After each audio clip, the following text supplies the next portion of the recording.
Hola a todos, espero que estén muy bien. Este es el último módulo de este curso de introducción al periodismo de datos o periodismo de base de datos, como también se lo conoce.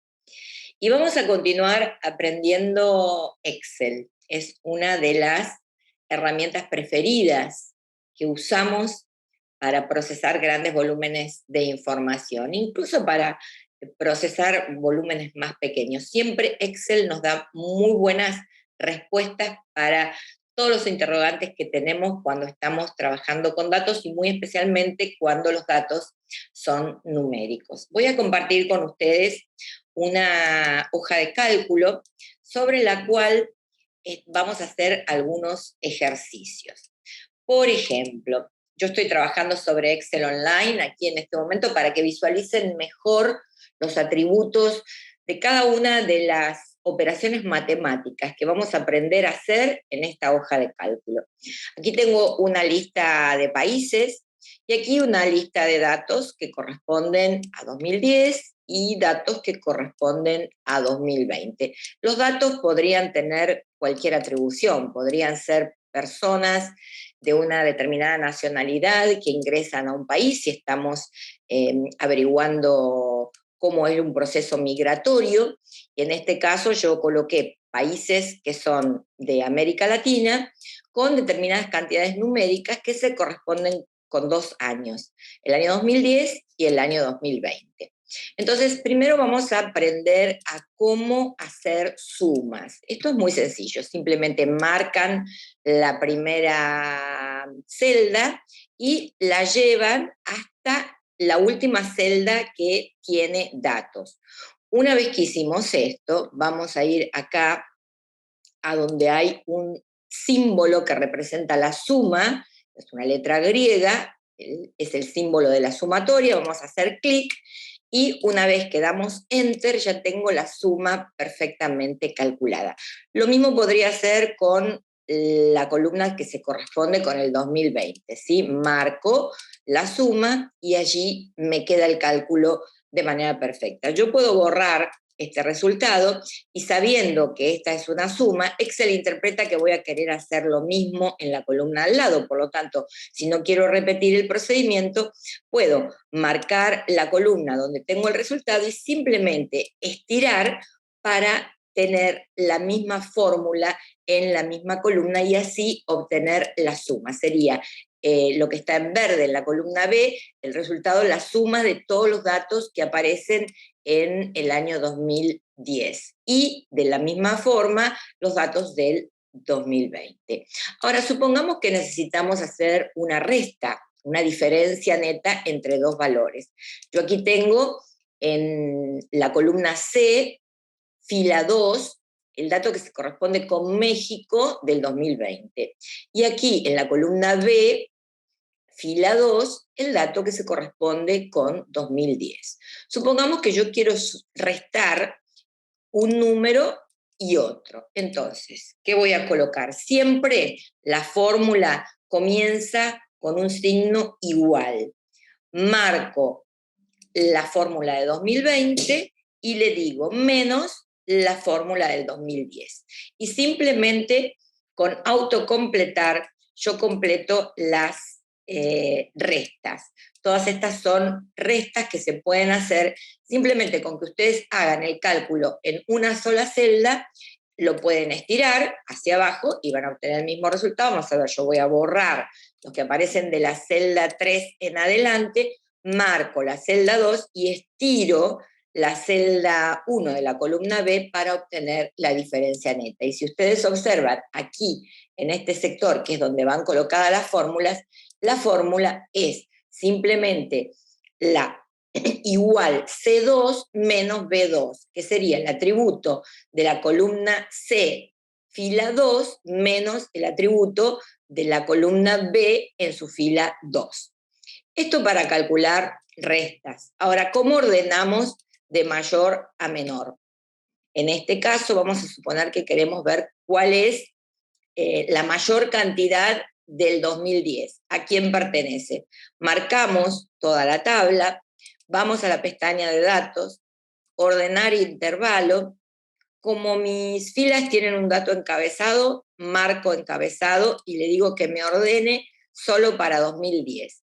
Acá tengo dos posibilidades, de la A a la Z, que sería del número más chiquito al número más grande, o de la Z a la A, que sería del número más grande al más chico. Le pido ordenar y aquí, como ustedes pueden ver, tengo ordenado la fila de mayor a menor, la fila que se corresponde con el 2010 porque fue el encabezado que utilicé. Ahora, también podría marcar las tres columnas y ordenar el 2020, ¿sí? Voy a la pestaña de datos, ordenar intervalos, marco el 2020 y le digo de mayor a menor. Clic en ordenar y aquí voy a tener el año 2020 perfectamente ordenado de mayor a menor. Esto porque a veces necesitamos visualizar dónde se producen los extremos, los mayores números y los menores. Siempre es bueno tener una referencia de qué pasa, como siempre digo, en las puntas, qué pasa en el extremo inferior y qué pasa en el extremo superior de una tabla. Pero también podría hacer otros cálculos, por ejemplo, promedio. Para calcular promedio hay una fórmula automática, yo marco todos los datos hasta la última que contiene datos, voy acá al área donde tengo las fórmulas automáticas y marco promedio. Simplemente hago clic y tengo el promedio de 2010. Aquí yo lo voy a marcar en rosa para que lo vean, y si quiero el promedio de 2020, podría haber hecho esto, marcar todos los atributos y la fórmula promedio, o también, una vez que calculé el de la columna B, simplemente tomo la celda, la estiro, y si la estiro, me calcula el promedio en la columna subsiguiente. Ahora veamos cómo se calcula una variación porcentual. Es decir, suponiéndonos que estos son cantidad de migrantes que van de un sitio a otro y que tienen una determinada nacionalidad, yo quiero qué variación porcentual hay entre el año 2010 y el año 2020. La fórmula que la tienen aquí, porque es muy importante que aprendan a calcular variaciones porcentuales, siempre comienza con el signo igual, y la fórmula que deben aplicar para calcular variación porcentual es, entre paréntesis, el valor final o valor último menos el valor inicial o el valor primario dividido el valor inicial. Y luego, finalmente, obtenemos el porcentaje haciendo clic en el icono de porcentaje. Vamos a practicar. Yo voy a hacer, aquí tengo marcada la celda de Honduras, entonces voy a calcular la variación porcentual y digo, igual, abro paréntesis, valor final, marco el valor de 2020 sobre la celda, menos el valor inicial, marco el valor de 2010, cierro paréntesis, barra de división, el valor inicial. Y hago clic. Una vez que hago clic, autocompletar, se completa sola porque Excel interpreta que yo quiero hacer lo mismo en el resto de las celdas para ambas columnas. En este caso yo ya tenía formateada la celda para porcentaje y no tuve necesidad de aplicar el botón de porcentaje, pero si les apareciera como un 0, digamos, como un número decimal, solo tienen que hacer clic aquí para formatear la celda como porcentaje. Esta es una operación matemática importantísima en periodismo de datos, el poder calcular las variaciones porcentuales, porque podemos ver los cambios y a través de los cambios podemos encontrar noticias en esos cambios, y muchas veces estas noticias son verdaderas primicias, cosas que nadie antes ha visto. Y la última fórmula que les quiero presentar es cómo calcular la tasa por cada 100.000 habitantes. Por ejemplo, aquí en este Excel en amarillo tengo los datos de cómo está evolucionando la pandemia de COVID. Las columnas en amarillo son los datos del scrapping que obtuvimos del scrapping de la base de datos de la Universidad de Johns Hopkins. Y en las columnas en celeste están los cálculos que hemos hecho, es decir, a partir de los datos de confirmados, fallecimientos y recuperados, podemos calcular la letalidad, el porcentaje de recuperación con relación a los confirmados, la incidencia, que es una tasa, es decir, la cantidad de contagios por cada 100.000 habitantes, la mortalidad, que es la cantidad de muertos por cada millón de habitantes. Y en este caso, en el caso de la tabla que nos ocupa y que estoy mostrándoles a modo de ejercicio, podemos calcular sobre la base de una, es decir, tenemos en la primera columna países, en la segunda columna tenemos las poblaciones que se corresponden con esos países y datos del 2020, supongamos, sigamos con el ejemplo de los migrantes, que estos son migrantes que han salido de sus países de orígenes y se han dirigido a otros. Entonces, aquí lo que vamos a hacer, de la misma manera, comenzamos con el signo menos. Como estamos trabajando con una tasa por cada 100.000 habitantes, voy a colocar primero el número 100.000.